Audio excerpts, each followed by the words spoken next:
husband and wife were unable to contact each other, and 3 days had passed. Although he had said he wouldn't reply for a while, I had a bad feeling, and was thinking that I should contact the police. Just as I was thinking that, a phone call came from one of his subordinates. "Claudia, your husband has passed away in an accident." Upon hearing those unbelievable words, I managed to squeeze out a response. "What are you saying?" My mind went blank, and I even forgot to question her. Afterward, when I headed to the hospital room, there was my husband's lifeless figure. Claudia, pseudonym, 29 years old, IT company employees experience. My name is Claudia, 29 years old. I got married 3 years ago, and have been living with my husband while working at an IT company.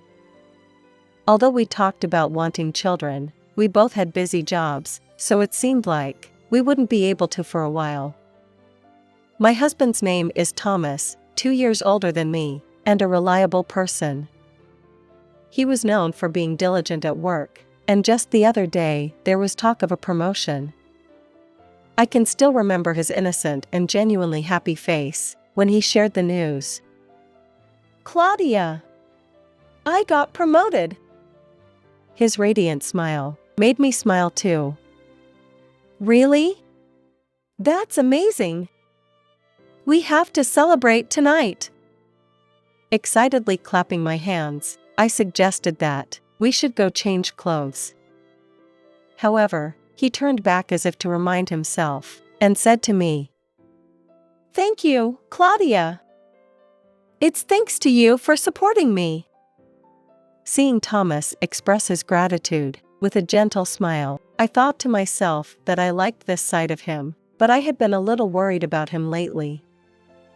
"It's great news, but can you reduce your overtime from now on? If you get sick, it won't benefit anyone." He scratched his cheek and furrowed his brow in a troubled manner. Thomas was too enthusiastic about work, and was pushing himself to the point of sacrificing his days off. Overtime lasted late into the night, and it wasn't uncommon for him to come home past midnight, even crossing into the next day. There was a time when I was genuinely worried that he might collapse, but finally, his efforts paid off. Seeing his delighted expression, I couldn't bring myself to complain too much. However, from that day on, Thomas's behavior changed completely. Overtime increased even more than before. And coming home past midnight, which used to happen a few times a week, became an everyday occurrence. He started working on weekends almost every week, and last month, he even went to the office on both Saturday and Sunday. Not only that, but his attitude towards me also grew colder. We no longer went out together, even though we used to synchronize our days off. What's strange is that despite his demanding workload, he doesn't seem tired at all. Moreover, even though he comes home late, he's constantly playing with his smartphone before going to bed. Feeling that something was definitely off, I decided to indirectly ask Thomas about it after he came home. "Are you okay?" Thomas furrowed his brow at my words. And for the first time, he made a face that seemed annoyed. Seeing Thomas's attitude, I momentarily faltered. But I reminded myself not to give in here, and continued speaking. "You come home late every day, and it seems like you stay up late too." As I posed my question, he stumbled over his words. With a single-minded desire to clear up my murky feelings, I pressed him for answers. "I understand that you're busy after your promotion, but aren't you working a bit too much? Could it be that you're doing unpaid overtime?" With the excessive frequency of working on weekends, the total monthly working hours would undoubtedly become outrageous. Indeed, Thomas's company was known for being busy during peak periods, but it had never been this severe. However, now he seemed to have trouble even finding time for himself. I confronted him desperately, because I was worried. Thomas seemed annoyed by my probing questions and raised his voice. Do you think I'm doing overtime because I want to? Besides, what does Claudia know about my work? And with that, he stormed out of the living room, telling me not to interfere unnecessarily. Left behind in that spot, memories of our happy times flooded my mind, and my heart ached. Some time later, it happened. I usually commuted by car, but on my way home from work, I got into a traffic accident. I was rear-ended and injured, requiring me to be transported by an ambulance. The diagnosis was multiple contusions and fractures. I decided to undergo further examinations, and was confined to a hospital bed for several days. The problem arose when I tried to call Thomas to ask him to bring me a change of clothes. First, he didn't answer the phone at all. None of my messages were marked as read. With mounting anxiety, I realized that an hour had passed. Just as I was thinking about calling his office, the call finally went through. Relieved that the call connected, Thomas let out a heavy sigh as his opening remark. What's the matter? I'm still working overtime here. Overtime! He shouted at me, with an expression of genuine exasperation. The additional blow to my already weakened heart left me feeling defeated. I struggled to hold back my tears. As I listened carefully, the phone on the other end seemed unusually noisy. Was he outside or something? I'm sorry, but something serious has happened. A voice of confusion came through the phone, questioning what was going on. I then conveyed to Thomas that I had been in an accident and would be hospitalized for a few days for further examinations. I also asked him to bring my change of clothes and belongings during that time. Thomas's response was unbelievable. An accident? What the hell? You're adding trouble for me during this damn busy time. How much is the car repair going to cost? I sure as hell won't pay for it. Thomas's heartless words pierced deep into my chest. Normally, when hearing that their spouse was hospitalized, wouldn't someone react differently? I felt my inner feelings rapidly growing cold. I wasn't asking him to take time off work completely. I simply wanted him to spare a little time to bring me some clothes. Couldn't he fulfill such a small request? I persisted, but Thomas cut me off with an unreasonable remark. I don't know. Figure it out yourself. He abruptly ended the call, leaving me stunned for a while. It seemed that Thomas not only lacked words of concern, but also regarded my situation as a nuisance. I felt my affection for Thomas fading day by day. However, since my parents were far away, I couldn't rely on them.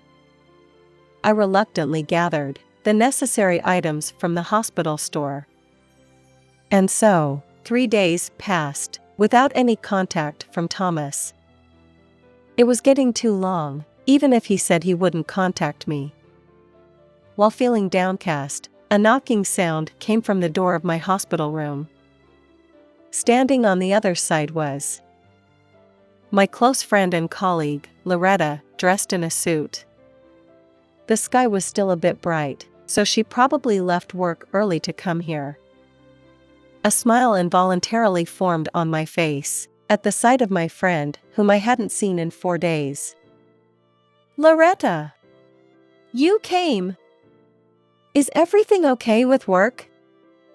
In response to my question, Loretta placed a gift on the desk and answered with a smile. Of course, I took half a day off and rushed here, haha. Her bright and proactive nature never changed, and I smiled in response. From there, we engaged in light-hearted conversations, and for a while, we had a great time. The turning point came when I complained to Loretta about Thomas. I vented to Loretta about the horrible way he spoke, his attitude, and his lack of visitation.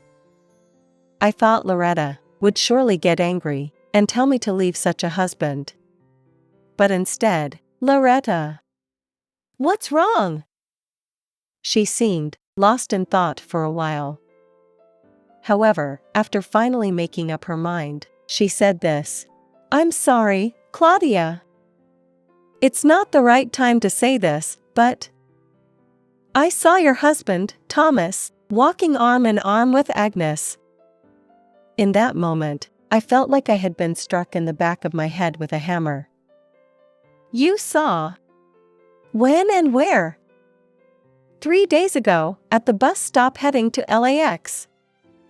Agnes was a junior colleague, in the same company as me.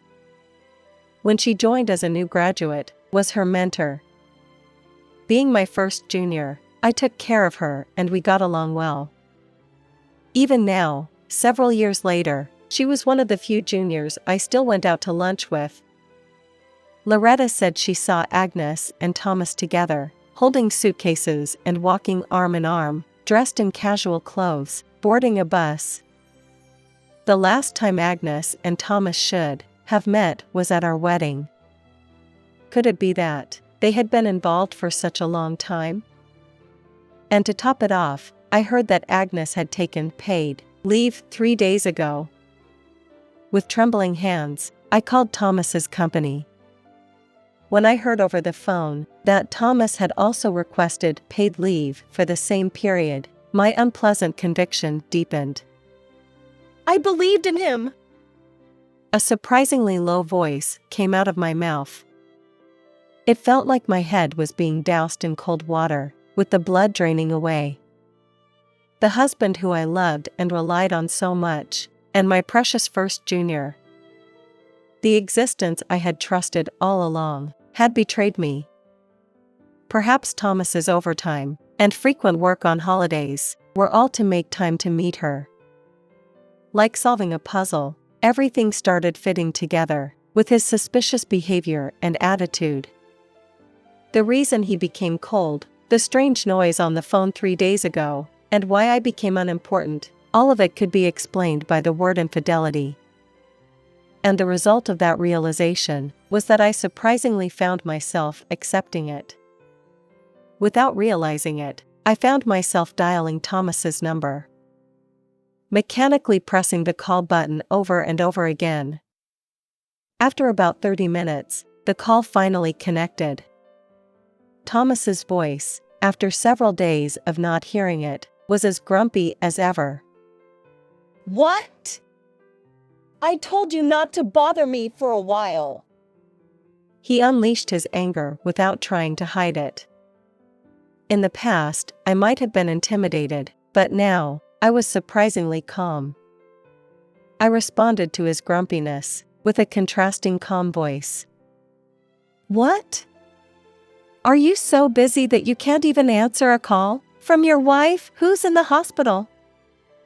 His irritation deepened. "Of course, I am. Are you half asleep or something? I'm still working right now." I wondered who was half asleep. I felt an intense anger towards his belief that he could deceive me with such a poor excuse.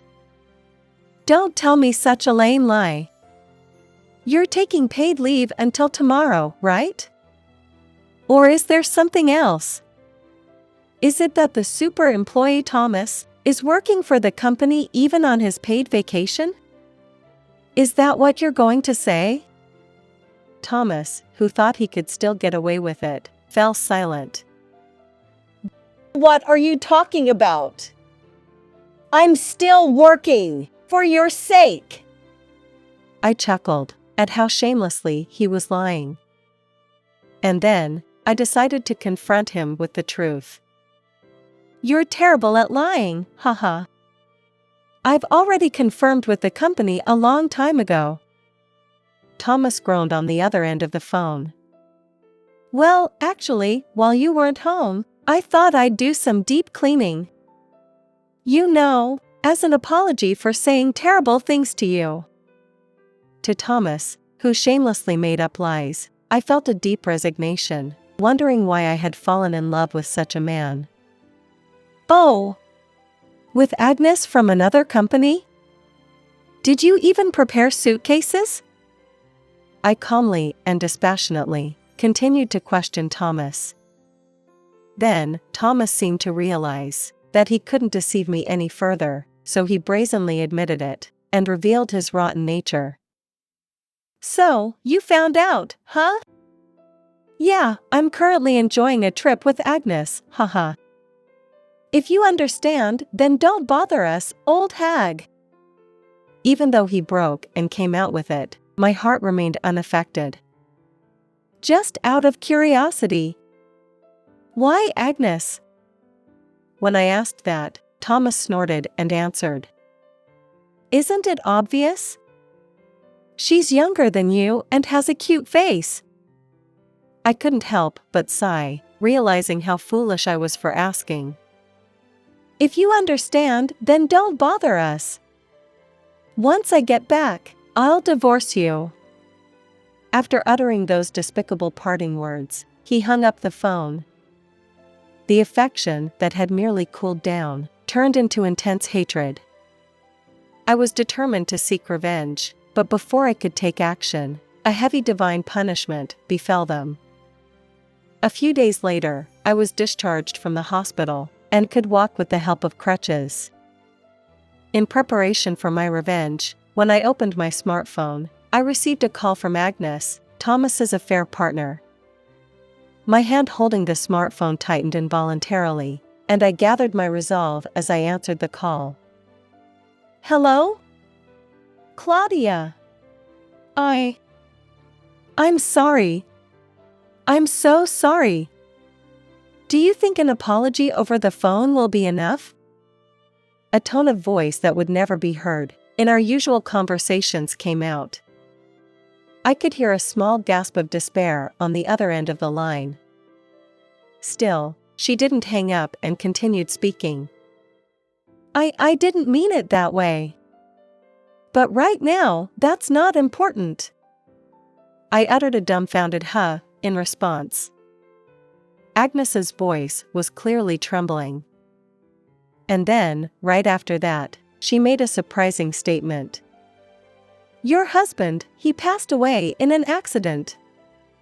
Her words, the first thing she said, were so unbelievable that I was momentarily at a loss for words. Eventually, I managed to squeeze out a response. What are you talking about? Thomas should be on a fun trip with you, right? Then, she began to speak intermittently. It seemed that the two of them had an accident on their way home from the airport. Thomas was hit by a car and immediately taken to the hospital by ambulance, but he didn't even twitch. And shockingly, he was transported to the same hospital as me. Upon hearing that Thomas had passed away, I had prepared myself to visit the mortuary. But he was actually alive. Agnes, who arrived late, seemed relieved but also weak at the knees.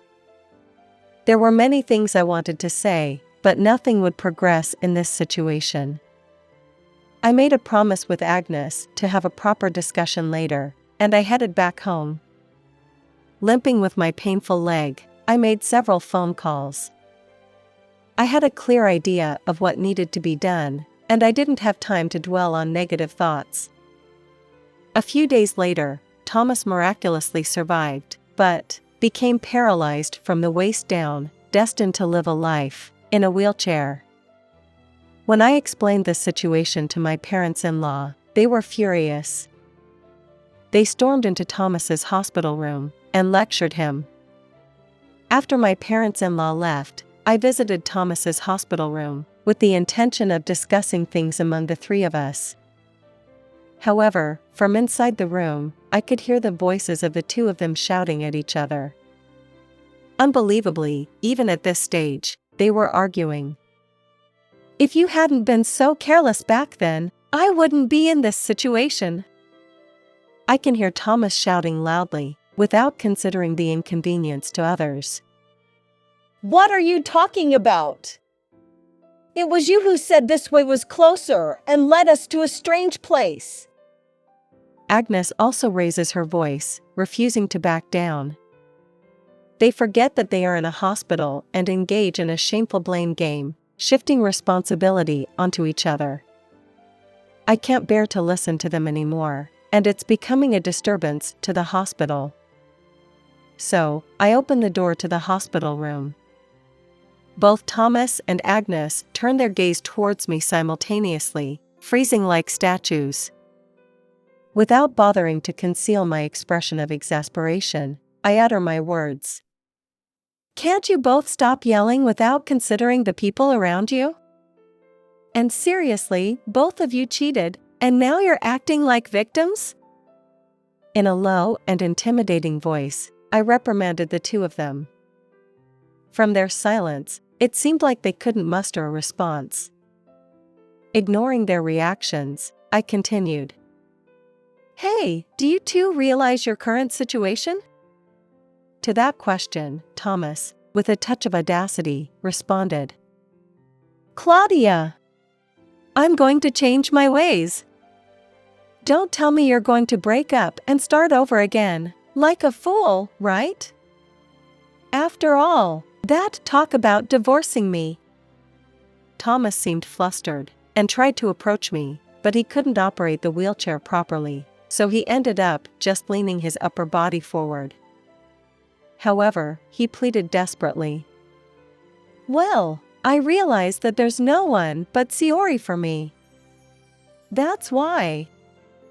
Even so, I don't want to deal with a debt-ridden, worthless man like you." At that moment, his eyes changed. It seems that Agnes doesn't fully understand, so I think I'll enlighten her while I have the chance. I spread out some documents from my bag, and pick one to show to Thomas, thrusting it towards him. It's a receipt with a specific date. As soon as Thomas sees the date, his complexion changes rapidly. "I couldn't believe my eyes when it came out of the luggage you had entrusted to me. Of course, I've already reported it to your company. Using company money for an affair trip, how classy of you." Trying to snatch the receipt with trembling hands, Thomas dodges me, but I continue speaking. Thomas's face is filled with despair. However, I've decided not to forgive him, so I press on. "And by the way, I recorded all of our previous phone calls. I'll submit this evidence to the family court, too. I fully intend to claim compensation from you." When I inform them while looking at their faces, Agnes, who had been cowering, straightens her shoulders.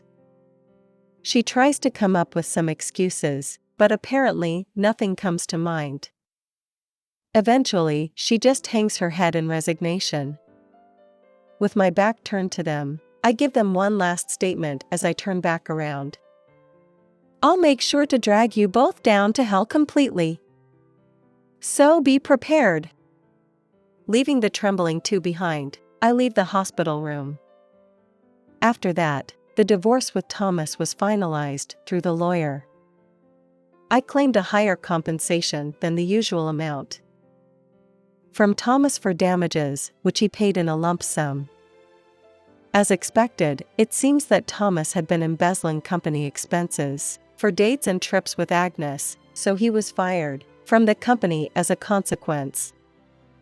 Agnes's affair with Thomas became widely known throughout the company, and she couldn't bear the judgmental looks from her surroundings, so she recently resigned on her own accord. Their lives are now in ruins. However, considering the betrayal I endured, I couldn't feel any sympathy for them. As for me, I rented an apartment near the company and started a new life.